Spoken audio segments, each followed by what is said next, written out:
विद्यार्थी मित्रो, आपण स एव परमाणु इयत्ता 10वी विषय संस्कृत संयुक्त व संपूर्ण पाठाचे नाव स एव परमाणु घटक म्हणजे आपण हा भाग 2चा व्हिडिओ बघत आहोत म्हणून भाग 2 केलेला आहे। या ठिकाणी संस्कृत शिक्षक श्री सोनवणे रमेश नामदेव, शाळेचे नाव मराठा हायस्कूल नाशिक।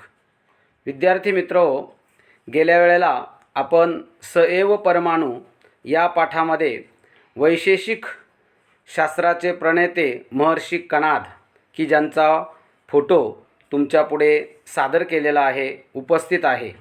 विद्यार्थी मित्रो, पिता आणि अर्णव म्हणजे अर्णव आणि त्याचे वडील यांच्या संवादामधून आपण हा पाठ बघत आहोत। महत्त्वाचा मुद्दा या पाठामध्ये आपल्याला अणु आणि परमाणु, संपूर्ण जगताचं कारण असणारा परमाणु, तो परमाणु, त्या परमाणुविषयी अनेक लोकांचं मतांतर काय आहेत आणि म्हणून दर्शनकार।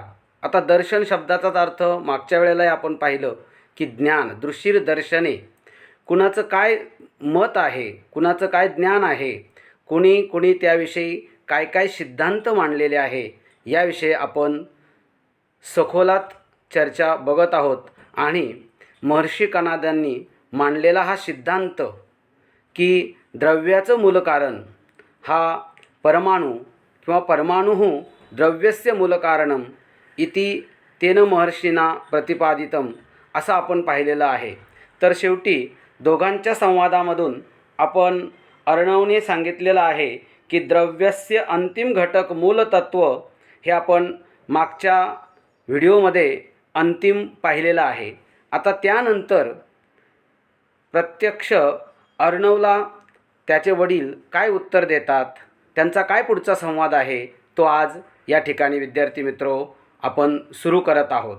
पिता म्हणतायत, ज्यावेळेला अर्णव म्हटलेला आहे की मूळ तत्व परमाणु सत्यम खलु, पिताश्री खरोखर आहे का, ते बरोबर आहे का? तर वडील बोलताय बघा आज, पिता सत्यम, बरोबर आहे। बाळ अर्णव, तू जे म्हणतो आहे ते खरोखर बरोबरच आहे। अयम खलु कणाद महर्षे हे सिद्धांत अपि जानासी, अरे बाळा, हाच खरोखर कणाद महर्षींचा सिद्धांत जाणतोस तू? कारण परमाणुः द्रव्यस्य मूल कारणम इति तेन महर्षीना प्रतिपादितम। बघा, महर्षीना तृतीय विभक्ती आहे आणि इथे कर्मणी वाच्य किंवा कर्मवाच्य अशी रचना आहे आणि त्यातून वडील त्या अर्णवला समजावून सांगतात की परमाणुच द्रव्यस्य मूल कारणम, परमाणुच द्रव्याचं मूल कारण आहे असं महर्षींनी प्रतिपादन केलेलं आहे। तत् अपि प्रायः ख्रिस्तपूर्वम 5मे 6 वा शतके। मग कधी ते परमाणुचं कारण सांगितलेलं आहे किंवा कधी प्रतिपादित केलेलं आहे, तर त्याचा कालावधीसुद्धा या ठिकाणी ख्रिस्तपूर्व म्हणजे इसवी सन 5व्या किंवा 6व्या शतकामध्ये अर्णवला त्याचे वडील म्हणतात त्यांनी प्रतिपादन केलेलं आहे। पुढच्या संवादामध्ये विद्यार्थी मित्र, या ठिकाणी अर्णव बोलत आहे, तुमच्या पुढे अर्णवचं या ठिकाणी चित्र दिसतंय तुम्हाला। अर्णव बोलतो प्रत्यक्ष वडिलांसोबत। तात म्हणजे पिताश्री, बाबा, समानार्थी शब्दासाठी लक्षात ठेवायचं आहे जनक, तात। महर्षीना कणादेन किम उक्तम परमाणुविषयी, पिताश्री, महर्षी कणादांनी याविषयी सुद्धा अभ्यास केला आहे काय? तर अर्णवला मोठं कुतूहल वाटतं, नवल वाटतं आणि म्हणून तो म्हणतो, बाबा, महर्षींनी म्हणजे कणाद महर्षींनी काय काय परमाणुविषयी सांगितलेलं आहे? वयम तु केवलम, आम्ही तर केवळ तस्य महाभागस्य म्हणजे त्या महोदयांचं केवळ नामधेयम येव जानीमः, आम्ही तर विद्यार्थी त्यांचं फक्त नाव ऐकून आहे। आणि त्या प्रश्नाचं उत्तर पुढे ते वडील त्याला देत आहेत। बघा, वैशेषिक सूत्र ग्रंथ तुमच्यापुढे उपस्थित आहे, त्याचे वडील आहे आणि वडील अर्णवला प्रत्यक्ष कणाद महर्षींनी त्याबद्दल वैशेषिक सूत्रामध्ये विद्यार्थी मित्र काय काय सूक्ष्मातलं सूक्ष्म ज्ञान त्या ठिकाणी अभ्यासलेलं आहे त्याविषयी बाबा बोलत आहेत. पिता कणाद मुनीना प्रतिपादितम, कणाद मुनींनी प्रतिपादन केलेलं आहे, कथन केलेलं आहे, सांगितलेलं आहे. काय सांगितलंय? परमाणु अतींद्रिय. विद्यार्थी मित्रो, हा प्रश्न आपल्याला या ठिकाणी विचारला जातो आणि त्यांनी काय काय प्रतिपादन केलेलं आहे, परमाणूविषयी त्यांचं मत कसं आहे, त्यांनी त्या परमाणूला काय काय म्हटलेलं आहे. तर या ठिकाणी हा 2 मार्काच्या प्रश्नासाठी जे विचारला जातो प्रश्न, त्याचं उत्तर या ठिकाणी आहे बघा. परमाणु अतींद्रिय. परमाणू कसे आहेत विद्यार्थी मित्र? अतींद्रिय म्हणजे सहजासहजी आपल्या उघड्या डोळ्याने न दिसणारे, त्याला अतींद्रिय म्हणतात. म्हणजे इंद्रियाच्या खूप पलीकडे, सूक्ष्मातलं अतिसूक्ष्म, अतींद्रिय. पुढे बोललेच बघा, सूक्ष्म. सूक्ष्म म्हणजे एकदम सूक्ष्मातला सूक्ष्म घटक, छोटा, अंतिम छोटं. शिवाय कसा आहे? निरवयव. तो सावयव नाही आहे, म्हणजे आपल्या डोळ्याने दिसेल असा तो नाही आहे, त्याला निरवयव म्हणतात विद्यार्थी मित्रो. शिवाय तो कसा आहे? नित्य आहे, म्हणजे त्याचा नाश होऊ शकत नाही. नित्य. अजून विशेष असं महत्त्वाचं विशेषण या ठिकाणी दिलं आहे, स्वयंव्यावर्तक. तो इतरांपासून वेगळा आहे, म्हणजे विशेष आहे, याला स्वयंव्यावर्तक असं म्हटलेलं आहे. आणि हे त्यांनी कुठे सांगितले? वैशेषिक सूत्राणी इति स्वग्रंथे तेन परमाणो व्याख्या कृता.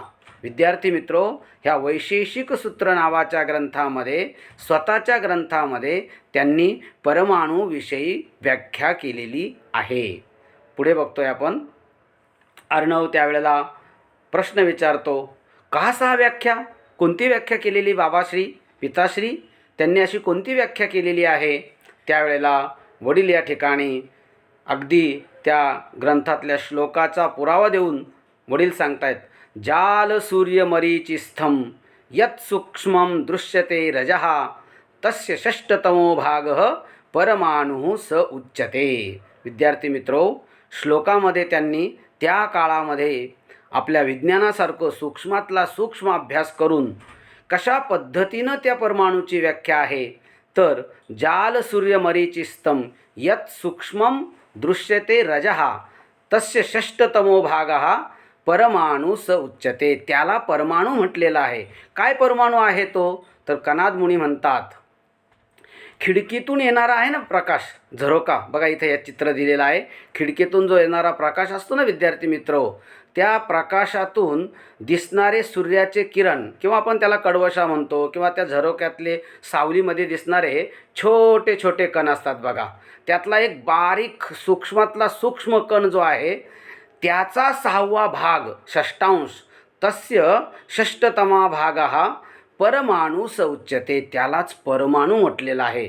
बघा, आपल्याला वाटतं विज्ञान आज प्रगतीपथावर आहे, परंतु त्याही काळामध्ये महर्षींनी असा सूक्ष्म अभ्यास केला, त्याचा 6वा भाग म्हणजे परमाणू आहे, असं आपल्या श्लोकामध्ये सांगितलेलं आहे. पुढे बोलताना अर्णव म्हणतो, त्याला जिज्ञासा आता निर्माण झाली. अर्णवः अहम एतत्विषये विस्तारेण पठितुम इच्छामि. पिताश्री, मला त्याच्याविषयी विस्तारानं, सूक्ष्म, डीपमध्ये आपण जसं म्हणतो तशा पद्धतीचा अभ्यास करायची मला इच्छा आहे. होईल का मला शक्य? त्यावेळेला वडिलांनी सांगितले, का नाही शक्य होणार आहे? प्रयत्न वाळूचे कण रगडिता. आपल्याकडे ती संधी उपलब्ध आहे. आणि म्हणून पिताश्री, बघा समोर ग्रंथालय दिसतंय तुम्हाला, पिताश्री त्याला समजावून सांगतायत, उत्तमम, छान, आवडलं बरं का. तुझी ही जिज्ञासा जाणून घेण्याची जी इच्छा आहे ती मला खूप आवडलेली आहे. म्हणून श्व म्हणजे उद्या, मम महाविद्यालयम आगच्छ, आज्ञा केली. वडिलांनी अर्णवला सांगितले, बाळा तू उद्या आमच्या महाविद्यालयाला ये आणि त्या ठिकाणी तत्र कणाद विषयकानी नैकाणी पुस्तकानी संती. कणाद महर्षीविषयी अनेक पुस्तके तिथे आहे आणि त्या ठिकाणी निश्चित तव जिज्ञासा निश्चयेन शाम्येत. तुझी जी जाणून घेण्याची इच्छा आहे बेटा, ती निश्चित शांत झाल्याशिवाय राहणार नाही, म्हणजे पूर्ण झाल्याशिवाय राहणार नाही. निश्चय रूपाने तुला निश्चयात्मक त्या ठिकाणी साग्र संपूर्ण त्याचं सखोल ज्ञान मिळाल्याशिवाय राहणार नाही. या ठिकाणी विद्यार्थी मित्र, अशा प्रकारे पिता पुत्रांचा हा स एव परमाणू या पाठातील संवाद या ठिकाणी पूर्ण होतोय आणि त्याला योग्य ते ज्ञानाची जाण त्याचे वडील अधिकाधिक त्याला त्या ज्ञानापर्यंत पोहोचवण्याचा प्रयत्न करत आहेत. या ठिकाणी आपण अभ्यासलेलेच आहेत. त्यामध्ये संधी विग्रहाकडे विद्यार्थी मित्र लक्ष केंद्रित करा. तदपि, तत् अधिक अपि. त्यानंतर षष्टतमो. बऱ्याच वेळा असं वाटतं की षष्टतमोमध्ये काय विग्रह आहे. बोर्डाला सुद्धा येतो बरं का अशा पद्धतीचा विग्रह. म्हणून विसर्गाचा ऊ आणि ऊचा गुण काय झालेला आहे, ओ, म्हणून मो झालेला आहे. त्याला काय करायचं, पुन्हा पूर्वीची स्टेप द्यायची आहे, षष्टतम. पुढचा विद्यार्थी मित्र संधी विग्रह आहे नैकानी. नैकानी म्हणजे न अधिक एकानी. त्याचप्रमाणे या अर्ध्या पाठावरती काही शब्दार्थ आपण पाहणार आहोत. विद्यार्थी मित्र बघा, प्रतिपादितम. प्रतिपादितम म्हणजे कथन केलेले, सांगितलेले. महर्षींना त्या ठिकाणी आलं होतं बघा प्रतिपादितम शब्द. त्यानंतर अतींद्रिय. अतींद्रिय म्हणजे मगाही तसं मी स्पष्ट केलेलं आहे, सहज उघड्या डोळ्यांना न दिसणारी घटक वस्तू त्याला अतींद्रिय म्हणतात. आणि सूक्ष्म म्हणजे अतिलघु, लहान अशा प्रकारचा तो कण. विद्यार्थी मित्र, धडा अभ्यासल्यानंतर आपण त्याची सखोल अभ्यास घेतला पाहिजे किंवा त्याच्यावर गृहकार्य केलं पाहिजे. आणि म्हणून जसं रवंत असतं त्याप्रमाणे आपला त्या धड्याचा अभ्यास असतो आणि त्यातमध्ये गृहकार्य तुम्हाला करावायचं आहे. ह्या द्वितीय भाग संवादस्य माध्यम भाषया अनुवादम लिखतु. ते अनुवाद करायचा आहे म्हणजे मराठी भाषेमध्ये तुम्हाला जो राहिलेला भाग आहे, आज जो आपण घेतलेला आहे, त्या भागाचं माध्यम भाषेमध्ये अनुवाद लिहायचा आहे. त्याचप्रमाणे दुसरा प्रश्न आहे विद्यार्थी मित्र तुमच्यासाठी, महर्षी कणाद परमाणुविषयी किं प्रतिपादितवान. महर्षी कणाद परमाणुविषयी काय काय सांगते झाले, काय काय सांगितलेलं आहे ते माध्यम भाषया उत्तरम लिखतु. हा बोर्डाच्या परीक्षेलाही 2 मार्कासाठी प्रश्न येतो. त्याचाही सखोल अभ्यास करून त्याचं उत्तर तुम्ही आपल्या नोटबुकमध्ये लिहावयाचे आहे. या ठिकाणी थांबूया.